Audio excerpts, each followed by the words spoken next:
Hello, everyone, and welcome back to the Movement Driven Podcast. I'm your host, Dara Sweat, and I'm here with Dr. Greg. Dr. Greg, how are you? I'm good. How are you? Doing good. So, this past Monday, it's October 22nd, October 20th is World Osteoporosis Day. Just a plug there. So this episode, I think, is going to be such a good reminder about bone health. And just, early prevention and what we can do, and some statistics will kind of throw your way. But can you explain why osteoporosis is something people of all ages should care about and not just adults? Well, I think it kind of goes back to maybe the theme of the past few podcasts. It's about prevention, right? So what can we do to prevent things from getting to be an issue in the future? And I think when you think about osteoporosis, the first thing that I think about is that it's way more common in women, right? For those of you that don't know, let's back up a little bit. Like osteoporosis, osteopenia, these are similar terms. Osteoporosis is the more severe form of osteopenia, but both of these are referring to a lack of density, a lack of bone density. And as we get older, if you don't use it, you lose it kind of thing. So sometimes areas like the spine, the lumbar spine, the hip, the pelvis are common areas that we see a lack of density. And then that puts us more at risk for things like spinal fractures or bony fractures in the hip, and then can cause a whole nother slew of things that we can kind of get into. But, women have a lot more issue with this, mainly because of going through menopause. They stop absorbing calcium the same way because of the change in estrogen in their body. And so less calcium absorption into the bones, less density. And so women definitely need to be paying attention to this. This is coming to you. So from a prevention standpoint, we talk about what we can do. There's obviously some nutrition things, and then some weight bearing, strength training type ideas that we'll get into in this episode about how we can prevent this from happening starting from when you're young, so that as you get older, this isn't an issue for you. Yeah, absolutely. So definitely talking about the importance of prevention here, especially for the ladies who might be listening, but also for the men as well, because this does happen to them. It's 1 in 4 as opposed to 1 in 2. So those numbers are still big. So when it comes to building strong bones, you mentioned weight bearing and nutrition and resistance being so critical. Why is that? Well, we can start with the resistance training, because that's obviously my area of expertise. So bones respond to strength training. They respond to loading by building more bones. So it's called Wolff's Law. So just like muscles, when you strengthen muscles, they're going to respond by getting stronger. Bones are the same way. For instance, like if you have bone on bone within a joint, that's a lack of cartilage. So now you have bone on bone, and that's actually going to lead to more bone laying on top of that joint and causing more arthritic damage and more bony osteophytes and bony spurs and whatnot. So bone touching bone or bone getting loaded upon is going to build more bone. So, going by this concept, if we want to strengthen our bones, we have to load our bones. And so we talk about our big bones like our femur.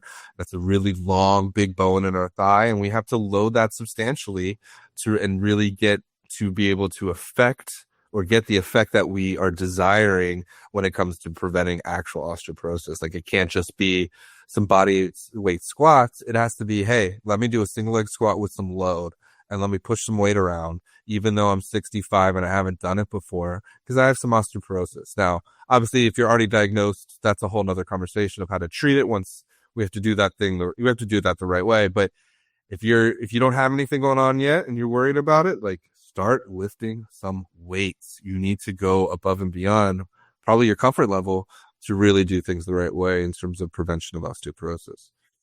Yeah.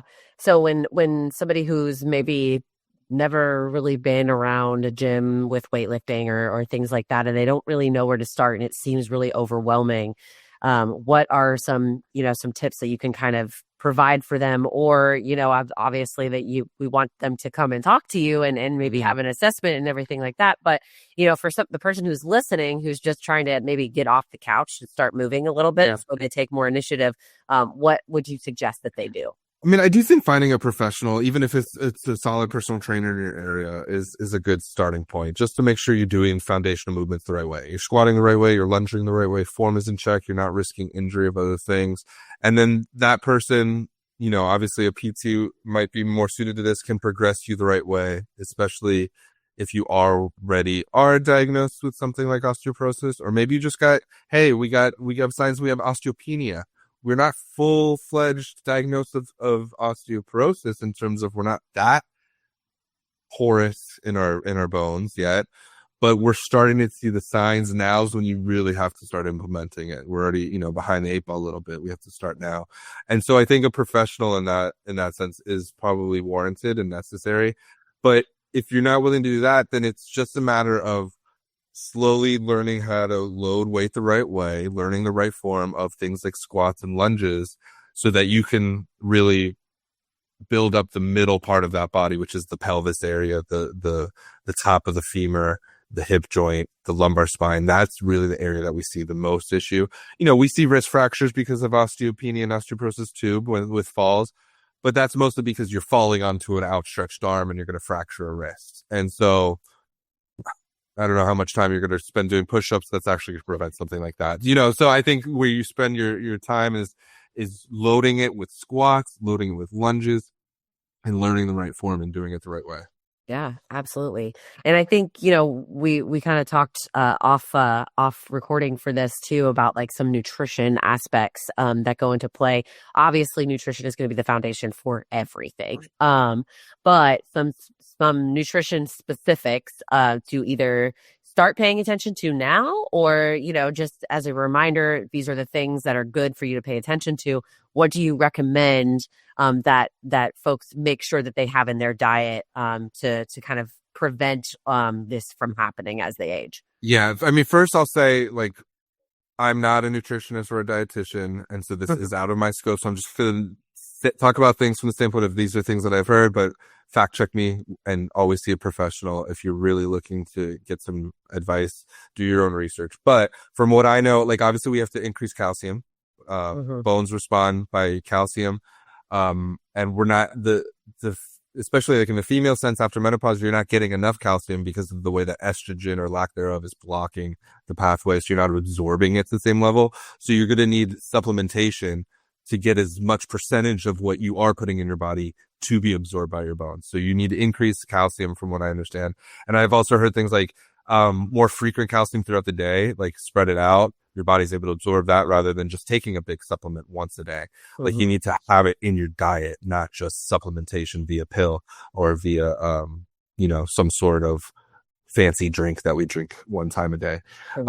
So, leafy greens, dairy, obviously, but that's another issue of growing problem with dairy in this country. Nobody seems to be able to digest dairy anymore. But like almonds, I don't know. There's others, but again, I'm not the expert. So, but then I know, like, obviously vitamin D, is going to help the calcium be absorbed, into the bone. So we need calcium, or we need vitamin D to help with that absorption. And then I've seen a lot of stuff. I personally started taking vitamin K recently because I read vitamin K is needed to help the body use the calcium correctly. Like, the calcium can be sent kind of anywhere into the muscles and arteries and things. And so the vitamin K kind of puts it in the right trajectory to the bones. So if you're taking vitamin D and you're taking calcium and you're not taking vitamin K, you might be missing the boat. So apparently you got to take all three. But again, talk to your nutritionist, talk to your doctor. And then I think, obviously, if we're talking about loading the system and we're talking about putting on some size and some strength, then we need to make sure our protein is in check, because we're putting on muscle now. So we have to eat accordingly. So it can't just be like, if you want to put on some mass, you got to eat like you're putting on some mass, and that requires some protein supplementation for sure. So, yeah, that's my understanding, and that's what I typically tell my patients. But again, we always tell people are experts for the reason. Go pay the expert and go get their knowledge. Yeah, absolutely. And I think, lifestyle overall is also, something that we kind of need to pay attention to. So obviously, your food, lifestyle, and nutrition are kind of going to go hand in hand. But outside of, weightlifting and eating balanced nutrition and getting those supplementations in where, the food is maybe lacking. What are some other things that people can kind of keep in mind as far as their lifestyle goes to either prevent or prolong this from happening to them? Yeah, I think, well, you talk about what you can put into your body. I think it's also like what you can avoid putting in your body, right? Like, obviously, I'm pretty sure I've read stuff about alcohol and smoking specifically with osteoporosis is like really bad. I know specifically for the spine, like there's a lot of spine surgeons that won't touch you unless you've stopped smoking for at least 3 months consecutively, like for multiple issues. So obviously, and I think that's mostly like from a disc health standpoint, if I remember correctly. But I mean, obviously, too much smoking and alcohol is bad. I think everybody knows that by now. But I think and then the lifestyle stuff. It goes back to just if we have adequate nutrition and adequate movement, then a lot of things are going to fall into place. And then from there, we can start to nitpick in a healthy way and refine the program. But as long as you start moving more and eating better, you're heading in the right direction. Yeah, absolutely. We'll keep this one short and sweet today. Just kind of wanted to shout out National Osteoporosis Day and kind of talk about it a little bit and some things preventatively, as this is kind of the theme for the overall month is, how to prevent certain things. So thank you, Dr. Greg, for giving some really good points here. Is there anything that you want to add before we close up on this episode? If you're in the Jacksonville St. John's area and you're somebody that has this issue and you're kind of lost where to start, like come see us. I think we're exactly what you're looking for, honestly. Like we claim to be this bridge between like rehab and performance. And so that could mean, hey, I have this issue. I'm not necessarily in pain, but I'm worried about overloading the wrong way and causing harm.